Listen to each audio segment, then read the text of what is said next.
एक minute clear. एक कसं आहे, एका कोर्टामध्ये हे प्रकरण गेलेलं आहे. तुम्ही असा मध्ये हो, त्यांना डिस्टर्ब करू नका. केदार साहेब त्यांना डिस्टर्ब करू नका. डिस्टर्ब करतात. बरोबर आहे, बोला तुम्ही. आणि मला संरक्षण आपण द्यायला पाहिजे. सन्माननीय अध्यक्ष महोदय, मी पहिलेच बोललो का हे गुन्हा दाखल होईल. ऐका तर घरी परत डिस्टर्ब करताय. अरे हे गुन्हा दाखल होईल आणि गुन्हा दाखल झाल्यानंतर कोर्टाने जे निर्णय दिला त्याच्या अधीन राहील हेच बोललो मी. आणि त्याचा आज रद्द केला जाईल. बसा बसा. मंत्री महोदय, सदर बाब ही न्यायप्रविष्ट आहे. ह्याच्यात याचिका चालू असेल कोर्टात.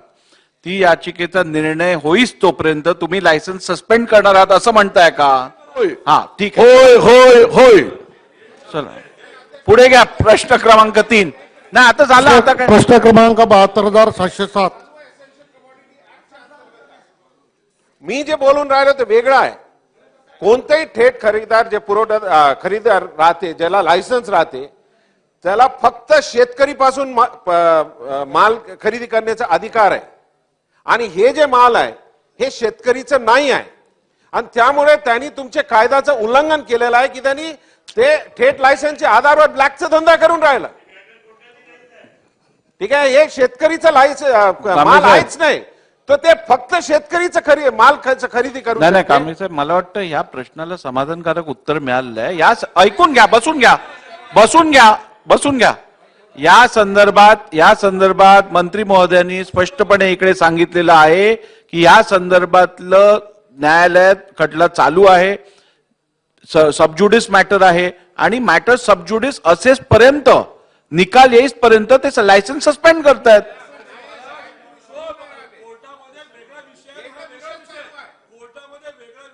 राशन दुकानदाराचा आणि इथं विषय आहे माल खरेदी शेतकऱ्याला. हा विषय धारक आहे ते फक्त शेतकरीपासून माल घेऊ शकते. आणि त्यांनी शेतकरीपासून नाही घेतलं हे माझ्याकडे रेकॉर्ड आहे. त्यांचे साईटवर अपलोडेड नाही आहे. त्याला दररोज साईटवर अपलोड करावं लागते. तांदूळ आमच्या जिल्ह्यामध्ये होतच नाही. मंत्री महोदय, जर का सन्मान्य सदस्यांनी आत्ताच नमूद केल्याप्रमाणे जर का कुठची अनियमितता असेल तर त्याचा आपण त्वरित शोध घेऊन नेसेसरी ऍक्शन घ्यावी. चला, प्रश्न क्रमांक 3. Suggestion for action. प्रश्न क्रमांक 3. प्रश्न क्रमांक 72,707. देतो या.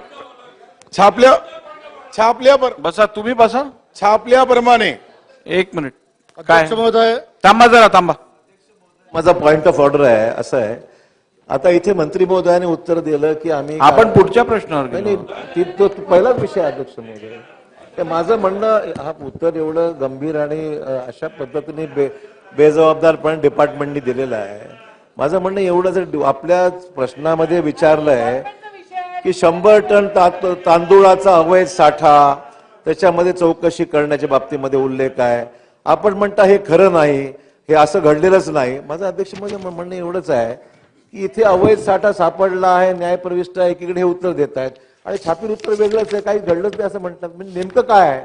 मुद्दा आहे की हे डिपार्टमेंट उत्तर सुधारित करेल का? आमचं म्हणणं एवढंच आहे.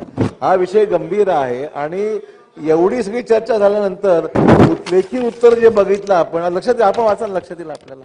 असं कसं म्हणता येईल? एक लेखी उत्तर वेगळंच आहे. आमचं म्हणणं काहीतरी याच्यामध्ये विसंगती आहे. तुम्ही एक सांगता आणि लेखी उत्तर वेगळं आहे.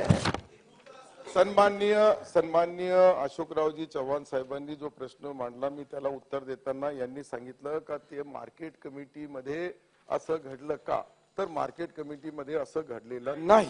ऐका. अरे साहेब, खरेदीचा बोल लागलो, मला ऐकून तर घ्या. ऐकणार नाही तर मग प्रश्नाचं पूर्ण उत्तर मिळणार नाही. मार्केट कमिटीमध्ये असं त्याचं उत्तर आहे की मार्केट कमिटीमध्ये ती खरेदी झालेली नाही किंवा बाहेर आहे, त्या कार्यक्षेत्रामध्ये आहे, यांच्या पुलगावच्या कार्यक्षेत्रामध्येच घडलेला आहे. म्हणून त्यांच्या विरुद्ध त्यांनी जे दिलेला लायसन आहे थेट खरेदीचा, तो रद्द करण्यात आला. आता हे पोलीस जो जसं तपास करल त्या पद्धतीने जे काही निर्णय ते पोलिसाच्या माध्यमातून कोर्टाचा सन्मान्य निर्णय जे लागल त्या पद्धतीने याच्या व्यतिरिक्त अजून काही कारवाई करता आली तर तीही करू. ठीक आहे. प्रश्न क्रमांक 3.